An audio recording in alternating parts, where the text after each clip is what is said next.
Hello, Termites. It's night 73. I have my cat shirt on. It says, wow. It's one of my favorites. It's from Target. Tonight, what? A little Woodford Reserve double oaked. This is not for your casual friends. When your casual friends come over, you hide this and get out just regular Woodford. This is only for good friends and special occasions. And hide it good, because if you have drunk friends like I do, they're going to pig around and try to find the good stuff because they know I don't put that out initially. It's part of the thing. Not that I have any friends coming over. I don't. And my other termite left. But here's super exciting news, termite news, for those of you in the termite club that have joined, well, the one that's existing. There's no special club. Termite t-shirts are on the way. And I would like to thank my good friend Heidi, who's a graphic artist, because she helped me find the cutest termite on earth, and then we put a pillow under its head and a blanket that says "Worthy Termite."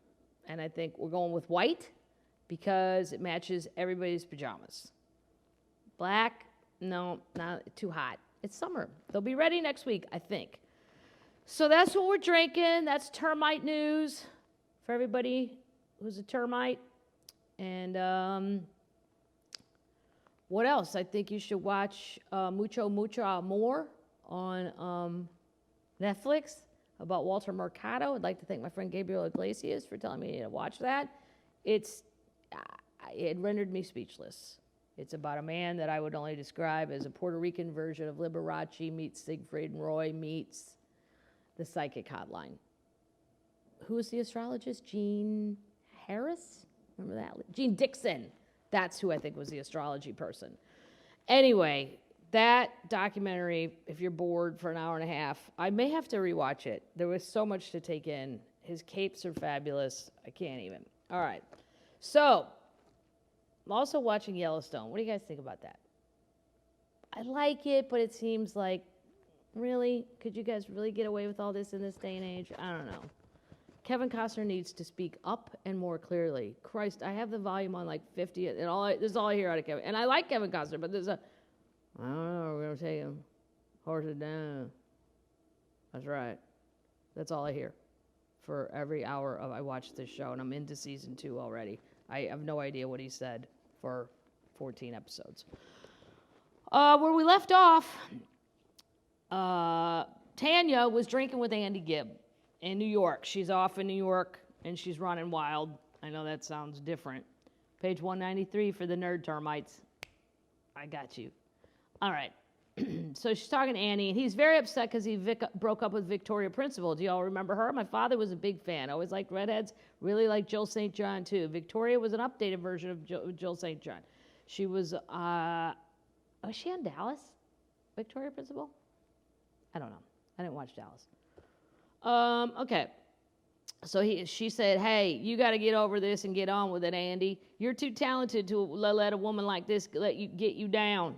Like I was in a position to be giving advice since I wasn't doing so well with my own life. He didn't respond to anything I said. He just kept on talking about Victoria. Of course, he was so heavy into drugs right then that I don't think anything got through that haze. I regret that I scored him a gram of cocaine that night. Well, yeah, that's regrettable. If I'd have known how serious his problem was, I wouldn't have done it. But then if I'd have known how much physical and psychological damage cocaine could do to anyone, maybe I'd have wised up and cut myself off. Yep. It's the thing. It's the devil's drug. It's trickery. Seen it a million times when I bartended. In addition to his pain, Andy was crushed about having been dropped from the Bee Gees. And I could understand why they didn't trust him. Though he was doing a ton of drugs and was just too unreliable. Well, yeah, that's when Barry and Maurice and the other one, Robin, stepped in and went, no, little brother. Ixnay on the cocaine. And boom, you're out. Andy and I ran around town off and on for several weeks, made the tabloids, and even though our conversation mainly consisted of our ex-loves, everyone thought we were having a big romance. We had a little romance, and it turned into friendship quickly. That's par for me. Andy and I talked on the phone once in a while after I got finally tired of the New York scene and came back to Nashville.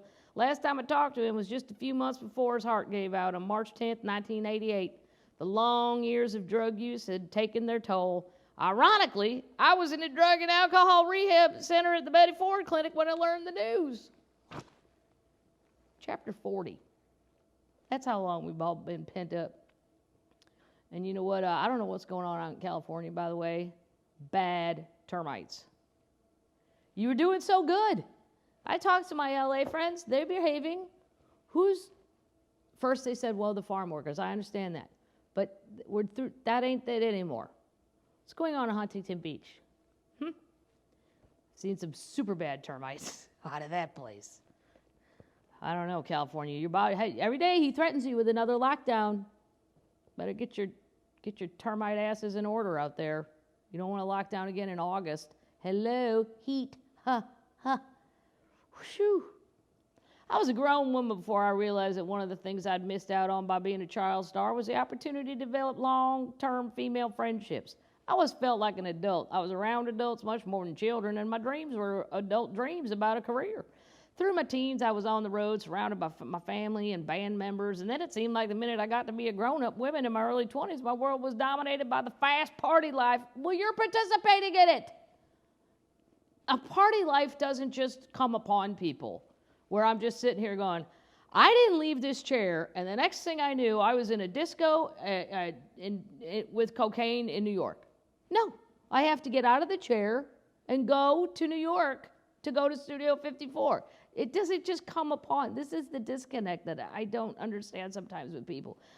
Next thing you know, my world was dominated by the fast party life I found in L.A. and Glenn Campbell. Choices. We all have choices. I mean, until you're addicted, then it does dominate you, but you wasn't even. All right. I never seem to meet anybody normal. Well, not when you're, crashing into people's houses at 3 a.m. with an 8-ball. There's probably not going to be anybody normal awake then. There's going to be strange people awake, probably with other 8-balls. I felt the void clearly once, and I traveled back to Little Rock to go to a Barry Manilow concert. She's crazy. That's what's going to fill the void? A Barry Manilow concert in Little Rock? You know what, if I was going to go see Barry Manilow, which I have, and he was fucking awesome, and I'm not even a fan-a-low. My friend Tracy's a fan-a-low. I didn't even know that was a word, so my friend Tracy. I just was doing my bucket list of people I thought might die in Vegas on my nights off. I wanted to go see, the people in their over 75. And he's one of them. This was just last year. He was phenomenal. I mean, Vegas, yes, though. He's a showman, and he does all the he's very showy. Little Rock, I'm sure, was like, what the fuck? I left Nashville a day early and went all the way to Little Rock. It's not that far, by the way. Nashville, Little Rock, right there, right over there. I kept thinking of Jan Carter's fried chicken. It seemed to stand for that whole time when things seemed simple. Fried chicken. When the Tuckers and the Carters were one big extended family, I stopped by a payphone in the outskirts of town and I called Jan. I'd like one order of fried chicken. That'll be to eat in, not to go. Ha ha. Jan was shocked to get a chicken order out of the blue. Then she figured it out. Tanya, is that you? It's me, and I'm on my way to your house. This sounds like something Ron would do. Maddie, I'm going to need a hot dog. Where are you? Outside. All right. It's me. I'm on my way to your house. Then I'm on my way to my kitchen, she laughed. By the time I got there, the chicken was sizzling in a pan. Both the Carter daughters, Joanna and Julia, were there. Joanna was in high school, and Julia was home from college with a group of her sorority sisters. We ate chicken. Julia and her friends took me along to the local honky-tonk. I sat at the bar nursing a drink and watching these girls sharing laughs and inside jokes. They were looking forward to next week's college dance, talking about their current boyfriends, discussing whose heart was broken and whose was on the mend. Tears came to my eyes. Julia sat down beside me and asked what was wrong. Nothing, I reassured her. I just wish I had some sorority sisters. Well, to get those, you have to finish high school, and then take an SAT or an ACT. ACT for this dummy. I got into college, didn't even take the SAT. I heard there's a lot of math and science. Let's just not even get involved in that then. Straight to the SAT, because in the Midwest, and I think the South too, a lot of places that get you in on the ACT.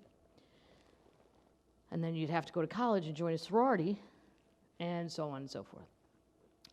I don't know if that episode was a reason, but around that time I started finding some friends who have lasted a lifetime. Well, good. I specifically set out to gather a group of friends around me. I didn't specifically set out to gather this group of friends around me. Maybe for the first time I just had the opportunity to find them or for them to find me. Actually, I'd met Bart Shipley back in 1977 when I flew to Steamboat to meet my rodeo guy, Bobby Brown. I used to visit her in Steamboat, and we'd get up early and cook scrambled eggs, watch television, maybe hit the slopes in the afternoon. When I first met Shirley Porter at a party at songwriter Hank Cochran's house in 1983, she was married to songwriter Royce Porter. T. Martin is married. Oh, T. Martin, period. And then there's a T. Martin, period. Is married to songwriter Glenn Martin, and she works in the publishing business. Tracy Johnson. Okay, this should have been edited. Nobody knows who, like normal people. I don't know who any of these people are. You could just say a bunch of songwriters. That's just an edit note for Patsy Balecox. Probably too late. Get an editing clip in there. Tracy Johnson was a single girl from Minneapolis who just out to have a good time when I met her in 1984. She's married now, but she still loves a good time. We all got along well and started calling ourselves the T-Birds, since so many of us have names that start with T. Get it?